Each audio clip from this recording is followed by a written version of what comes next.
Hi, I'm Dr. Tracy with the Marshall Animal Clinic, and even though we are in our small animal surgery suite, today I'm going to talk about 3 common non-steroidal anti-inflammatories that we use on horses every day. And I'm willing to bet you have used one or all of these, and you probably have some at home in your tack room or horse trailer. The question is, how do you know which one to use and how they work? So I'm just going to go through them quick and answer some of those questions. So the first one is phenylbutazone, also known as Bute. Now, this is not a name brand. This is a generic drug, and it's been generic for as long as I remember. So you will see different brands. This happens to be Covertrus, and this one is Vet1. They're the same thing. It also comes in a lot of different forms. This is a powder form. Different companies have different flavors. This is orange, 1 scoop. It doesn't really matter what brand you use. A scoop is usually 1 gram. A typical dose for an 1,100-pound horse is going to be 1 to 2 scoops, 1 to 2 times a day. Talk with your veterinarian. That is just a very generic dose. You can also use the paste. The paste is more expensive than the powder, and I personally think harder to administer. So it has little grams on it. This is 20 grams.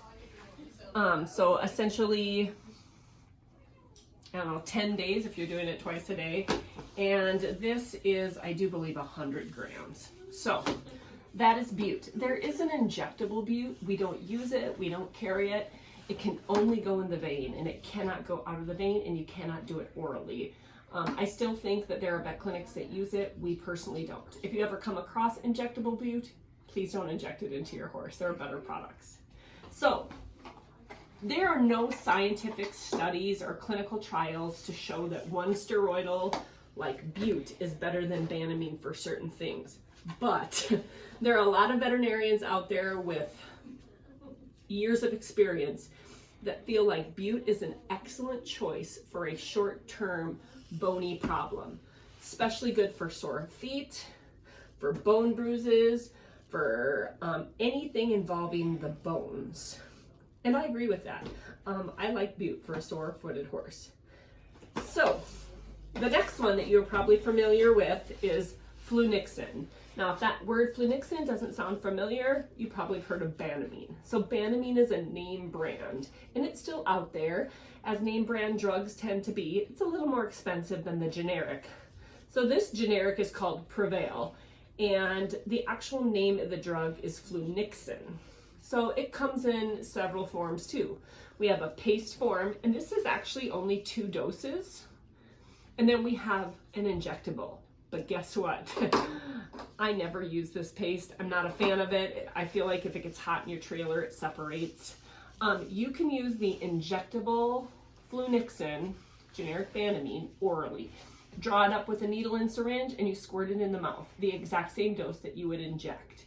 Sometimes I'll add a cc or 2 for slobber factor, but essentially it's the same dose. So if you read the label, it will say that it's okay to inject this in the muscle. Don't do it. Please don't do it. Either go in the vein or in the mouth with this product. I have seen a lot of horses get extremely sore, extremely swollen, and actual abscess from this injected in the muscle. I've seen them get secondary Clostridium infections that have been a nightmare. So even if it says in the muscle, please don't ever give this in the muscle. As far as how fast it works, when you go in the vein, we're probably looking at 5 to 10 minutes. When you squirt in the mouth, we're looking at 20 to 30 to get the effect. So there is a time difference. And honestly, if you're my client watching this and you want to learn how to give an injection in the vein, I will teach you. I think it's an important thing to know.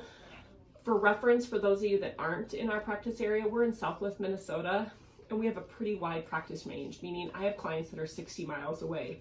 And in the event of an emergency, if we are on one side of our practice and there's an emergency on the opposite side of the practice, it could be a while before we get there. So side note, just know if you want to learn how to give an injection, I will teach you.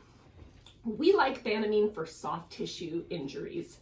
We like this for belly aches. So think of anything that's not bone, upset stomach, inflammation in the lungs. We actually like this for corneal ulcers. Corneal ulcers are painful, and we feel that Banamine does a much better job of relieving that pain and inflammation than Bute. Again, no scientific studies or clinical trials to prove that. It's just been our experience. So can you use Banamine If your horse has sore feet after being trimmed by the farrier, yeah, we just like bute better. If all you have is bute paste and your horse is colicking and you want to give something for pain and you don't have Banamine, you have bute, can you give the bute? Yeah, you can. They are interchangeable.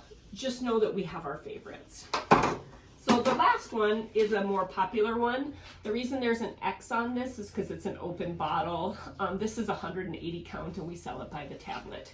And this is Equiox, Ferrocoxib. It's a newer class of drug that actually has less side effects than bute and Banamine. So bute and Banamine are non-selective COX inhibitors. So basically they're inhibiting a pathway of inflammation, but they're doing it very non-specifically. And so they're actually inhibiting some healthy pathways too, where the Equiox is a selective COX inhibitor. So it only inhibits one pathway, making it safer on the GI tract and the kidneys. Those are the two big things we worry about with non-steroidal anti-inflammatories. We worry about how it affects kidneys and how it affects the GI tract. Okay, we're back. We had a little technical error. We ran out of storage on the phone, but that's okay. We're going to take off where we left off. So I was talking about how Previcox is a selective COX inhibitor, meaning that it doesn't just wipe out everything. So this makes this a safer drug. Long-term use, you're less likely to have the development of ulcers or any kind of kidney issues. So what's the disadvantage of Equiox? And I use this. I have a horse that is on this every day. This is great for arthritis and chronic pain because it's safer. It doesn't work very fast though. It actually takes a couple days to build up in their system. Now there is a way around that where you can do a higher dose to get a higher blood level sooner. But I have found it takes several days to build up in their system before you're going to see an effect. And honestly, until they've been on it steadily for a week or two, that's when you're going to see the best effect. And then you have to stay on it. So where bute, for example, you could give on an as needed basis. If you're going to go on a trail ride Saturday, you can give this Friday night and Saturday morning. You cannot do that with Equiox. You actually have to be on it and stay on it. It's not an as needed. You can't just give it before rides. It doesn't work that way. This is an excellent drug. It's so much safer. It's helped so many horses. It just works differently than bute, and a lot of people think they are interchangeable. Which brings up my next point. You cannot mix these. Non-steroidal anti-inflammatories are going to have a cumulative effect, which is going to be way more damaging to the GI tract or to the kidneys. So you can't have your horse on this and then need a little something more, so bute on top of it. Don't do it. The other thing you can't do, and if there's barrel racers listening to this, you're not going to like what I'm going to say. You can't mix these with Lasix. You can, but you're going to get burned. So Lasix is a drug that a lot of barrel racers need to use to decrease the blood pressure in their horse so that the horse doesn't bleed in a run. And if your horse is essentially dehydrated to prevent a bleeding episode, and you use one of these non-selective COX inhibitors, you can damage the kidneys.